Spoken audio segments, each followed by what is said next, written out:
প্রধানমন্ত্রীর সভাপতিত্বে মন্ত্রী পরিষদের বৈঠক অনুষ্ঠিত। ঈদের ছুটির 7 দিন, 18 মার্চও ছুটি ঘোষণার সিদ্ধান্ত। খুলনায় মেয়েকে নিয়ে বাটার শোরুমে ঢুকতে শ্রমিক নেতাকে গুলি করে হত্যা, অস্ত্রসহ আটক 1।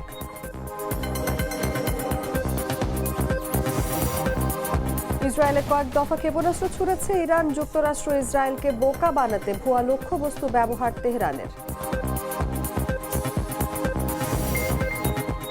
ট্রাম্প প্রশাসনের মাদক বিরোধী সামরিক অভিযানের নতুন ধাপ। ইরান যুদ্ধের মধ্যে ইকুয়েডরে যুক্তরাষ্ট্রের সামরিক অভিযান শুরু। এবং টি-20 বিশ্বকাপ সেমিফাইনালে আজ মুখোমুখি ভারত ইংল্যান্ড। ইতিহাসের দুয়ারে সূর্যকুমার যাদব দল প্রতিশোধের মিশনে হ্যারি ব্রুকরা।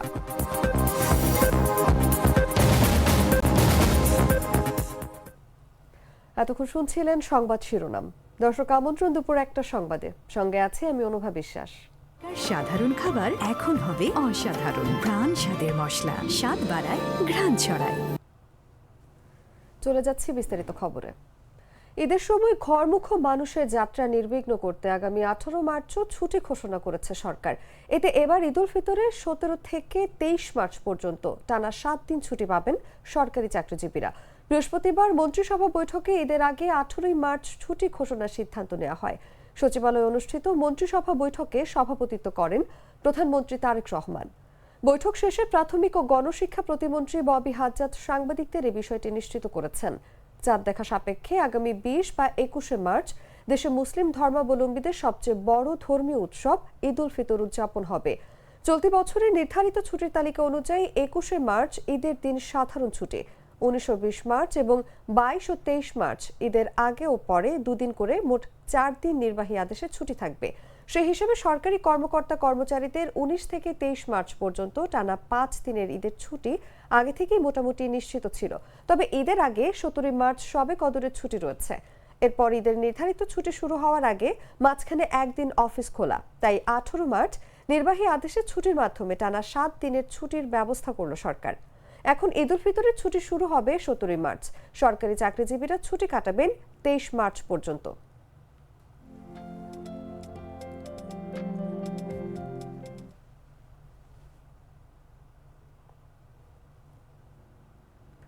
খুলনা নগরীতে মাসুম মিল্লা নামে এক শ্রমিক নেতাকে প্রকাশ্যে গুলি ও কুপিয়ে হত্যা করেছে দুর্বৃত্তরা। ঘটনাস্থল থেকে স্থানীয় জনতার সহায়তায় পুলিশ অশোক ঘোষ নামে এক হত্যাকারীকে অস্ত্রসহ আটক করে। বুধবার রাত আনুমানিক 9:15টার দিকে খুলনা নগরীর ডাকবাংলো মোড়ের জুতার শোরুম বাটার দোকানে এই ঘটনা ঘটে। পুলিশ সূত্রে জানা যায়, নিহত মাসুম বিল্লাহ রূপসা বাগেরহাট আন্তজেলা সড়ক পরিবহন শ্রমিক ইউনিয়নের সাবেক সভাপতি। তার বিরুদ্ধেও হত্যা ও অস্ত্রসহ একাধিক মামলা রয়েছে। ঘটনার সময় মাসুম বিল্লাহ তার মেয়েকে নিয়ে ডাকবাংলো মোড়ের বাটার শোরুমে আসেন। সেখানে পৌঁছানোর সঙ্গে সঙ্গে পূর্ব থেকে ওত পেতে থাকা সন্ত্রাসীরা তার উপর গুলি চালায়। 3টি গুলি বিদ্ধ হয়ে মাসুম বিল্লাহ লুটিয়ে পড়েন। স্থানীয়রা উদ্ধার করে খুলনা মেডিকেল কলেজ হাসপাতালে নিয়ে গেলে কর্তব্যরত চিকিৎসকরা তাকে মৃত ঘোষণা করেন। অপরদিকে গুলি করে পালানোর সময় অশোক ঘোষ নামে একজনকে আটক করে পুলিশ।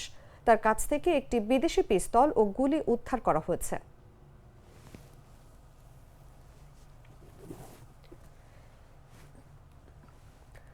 ইসরায়েল, যুক্তরাষ্ট্র ও ইরানের পাল্টাপাল্টি হামলায় চরম অস্থিরতা বিরাজ করছে বিশ্বে।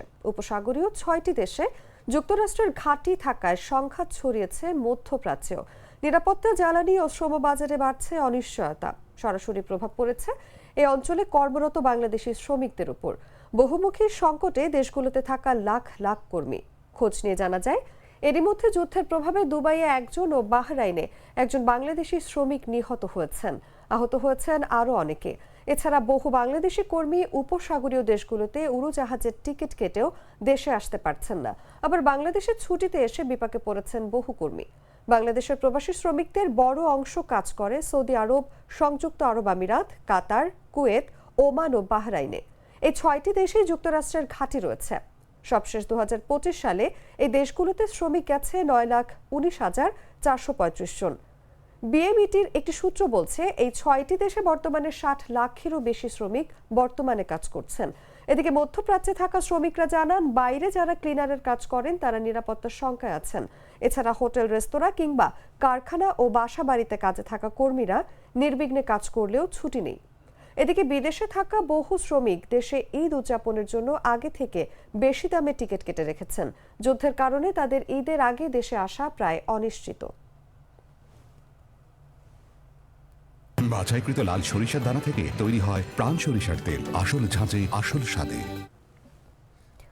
ইরানে মার্কিন যুক্তরাষ্ট্র ও ইসরায়েলের হামলা শুরুর পর থেকে ইরান, ইরাক, কুয়েত, সংযুক্ত আরব আমিরাত, বাহরাইন, কাতার ও জর্ডানের আকাশসীমা বন্ধ রয়েছে। এই পরিস্থিতিতে ঢাকার হযরত শাহজালাল আন্তর্জাতিক বিমানবন্দর থেকে এখন পর্যন্ত মধ্যপ্রাচ্যগামী 210টি ফ্লাইট বাতিল হয়েছে। গেল 28 ফেব্রুয়ারি থেকে বৃহস্পতিবার পর্যন্ত এসব ফ্লাইট বাতিল করা হয়। শাহজালাল বিমানবন্দর সূত্র জানায়, বিমানবন্দর থেকে গত 28 ফেব্রুয়ারি 23টি, পহেলা মার্চ 40টি, 2রা মার্চ 46টি, 3রা মার্চ 39টি, 4ঠা মার্চ 28টি ও 5ই মার্চ 34টি ফ্লাইট বাতিল হয়েছে। এর মধ্যে আজ কাতার এয়ারওয়েজের 4টি, কুয়েত এয়ারলাইন্সের 4টি, জাজিরার 4টি, এয়ার অ্যারাবিয়ার 10টি, এমিরেটসের 4টি, ইউএস বাংলার 2টি, গালফ এয়ারের 2টি,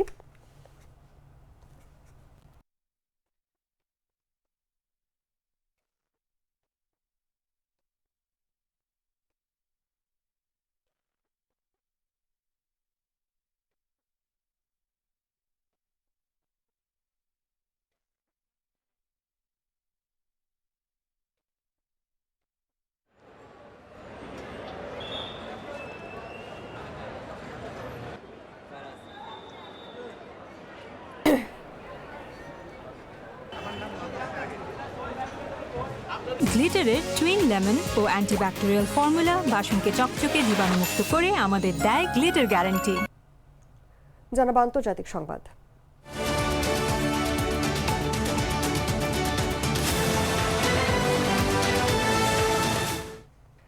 ইসরায়েলে কয়েক দফা ক্ষেপণাস্ত্র ছুড়েছে ইরান। বৃহস্পতিবার সকালে ইসরায়েলকে লক্ষ্য করে ইরান বেশ কয়েকটি ক্ষেপণাস্ত্র নিক্ষেপ করেছে বলে জানিয়েছে দেশটির সেনাবাহিনী। এক প্রতিবেদনের তথ্য অনুযায়ী গত 2 ঘন্টায় ইসরায়েলে 3টি সতর্ক সংকেত দেওয়া হয়েছে। বার্তা সংস্থা এএফপির এক প্রতিবেদক জেরুজালেমে বিস্ফোরণের শব্দ শুনতে পেয়েছেন। ইসরায়েলি ইমার্জেন্সি সার্ভিসেস এজেন্সির বরাত দিয়ে এই সংবাদ সংস্থা জানিয়েছে, ক্ষয়ক্ষতির কোনো খবর পাওয়া যায়নি। সাধারণ মানুষকে এখন আশ্রয় কেন্দ্র ছেড়ে যাওয়ার অনুমতি দিয়েছে ইসরায়েলি বাহিনী।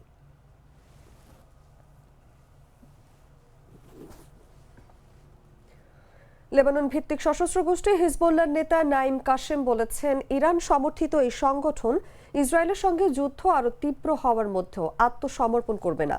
সোমবার আঞ্চলিক সংঘাত লেবাননে ছড়িয়ে পড়ার পর এটি ছিল তার প্রথম প্রকাশ্য ভাষণ। তিনি বলেন, হিজবুল্লাহ 2024 সালের শেষ দিকে হওয়া যুদ্ধবিরতি চুক্তি মেনে চলছিল, কিন্তু ইসরায়েল চুক্তির কোনো ধারাই মানেনি। টেলিভিশনে এক ভাষণে কাশেম বলেন, কূটনৈতিক সমাধানে সম্মত হয়েছিলেন তারা এবং এটিকে রাষ্ট্রের দায়িত্ব পালনের একটি সুযোগ হিসেবে দেখেছিলেন, কিন্তু ধৈর্যেরও সীমা আছে।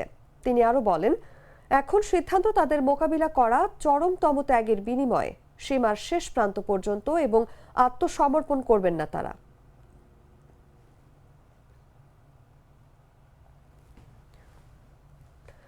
ইরান সামরিক লক্ষ্যবস্তু হিসেবে ভুয়া মডেল ও প্রতিরূপ ব্যবহার করে যুক্তরাষ্ট্র ও ইসরায়েলকে বিভ্রান্ত করার চেষ্টা করছে বলে দাবি করেছেন এক সামরিক বিশেষজ্ঞ। রুশ বার্তা সংস্থা স্পুটনিককে দেয়া সাক্ষাৎকারে সামরিক বিশেষজ্ঞ ও আকাশ প্রতিরক্ষা ইতিহাসবিদ ইউরি নুটফ বলেন, ইরান সক্রিয়ভাবে ডিকয় বা ভুয়া লক্ষ্যবস্তু এবং প্রতিরূপ ব্যবহার করছে যাতে প্রতিপক্ষ বিভ্রান্ত হয়। স্পুটনিকের খবর অনুসারে সম্প্রতি সামাজিক যোগাযোগ মাধ্যমে প্রকাশিত কিছু ভিডিওতে দেখা গেছে যুক্তরাষ্ট্রের সেন্টকম যে ইরানি ড্রোন লক্ষ্য করে হামলা চালিয়েছে বলে দাবি করেছিল, সেগুলো কিছু আসলে ছিল ডামি বা নকল মডেল। এছাড়া ইসরায়েলি বাহিনীর কিছু হামলাও এমন লক্ষ্যবস্তুর ওপর হয়েছে যা দূর থেকে সামরিক সরঞ্জামের মতো দেখলেও সেগুলো আসলে ছিল বিশেষভাবে আঁকা চিত্র বা প্রতিরূপ। এসব চিত্র হেলিকপ্টার সহ বিভিন্ন সামরিক সরঞ্জামের অবয়ব তৈরি করা হয়েছিল। বিশেষজ্ঞদের মতে, যুদ্ধের সময় প্রতিপক্ষকে বিভ্রান্ত করতে ডিকয় বা ভুয়া লক্ষ্যবস্তু ব্যবহার করা নতুন কোনো কৌশল নয়। অনেক দেশই গুরুত্বপূর্ণ সামরিক স্থাপনা বা অস্ত্র ব্যবস্থা রক্ষায় এমন পদ্ধতি ব্যবহার করে থাকে।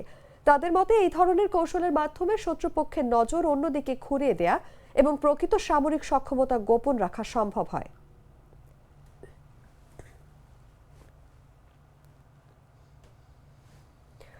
ইরান যুদ্ধের মধ্যে দক্ষিণ আমেরিকার দেশ ইকুয়েডরের সন্ত্রাসী দমনের নামে যৌথ সামরিক অভিযান শুরু করেছে যুক্তরাষ্ট্র।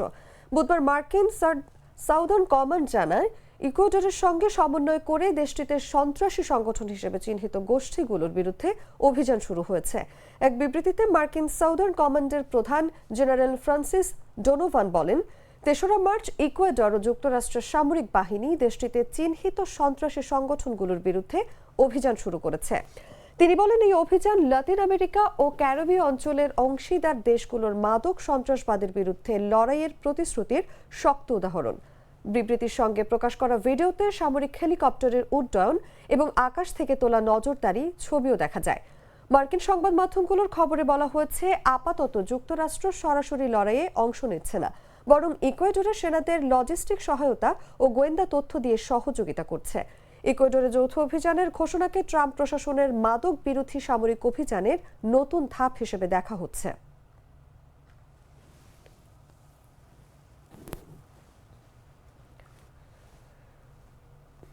সংবাদ শেষ করব খেলার খবর জানিয়ে।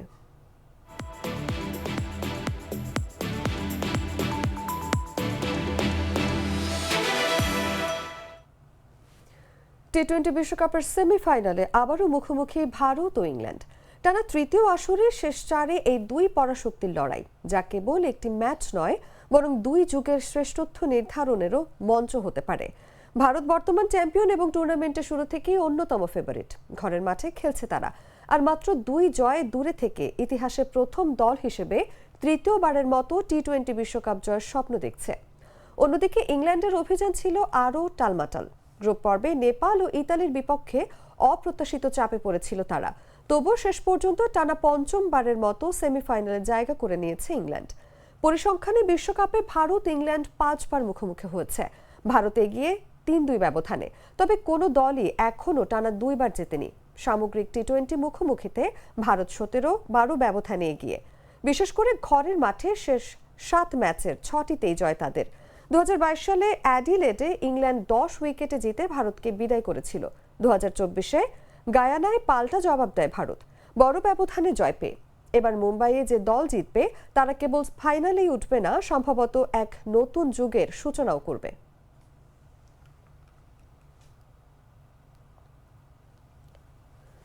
সংবাদ শেষ করার আগে শিরোনামগুলো জানিয়ে দিচ্ছি আরো একবার।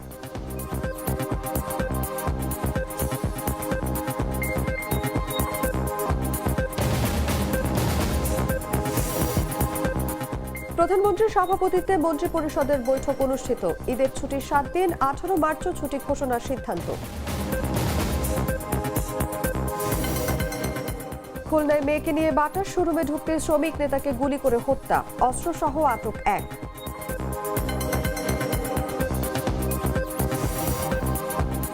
ইসরায়েলে কয়েক দফা ক্ষেপণাস্ত্র ছুড়েছে ইরান। যুক্তরাষ্ট্র ইসরায়েলকে বোকা বানাতে ভুয়া লক্ষ্যবস্তু ব্যবহার তেহরানের।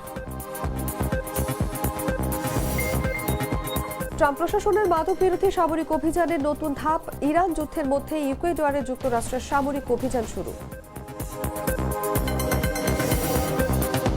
এবং টি-20 বিশ্বকাপ সেমিফাইনালে আজ মুখোমুখি ভারত ইংল্যান্ড। ইতিহাসের দুয়ারে সূর্যকুমার যাদবের দল, প্রতিশোধের মিশনে হ্যারি ব্রুকরা।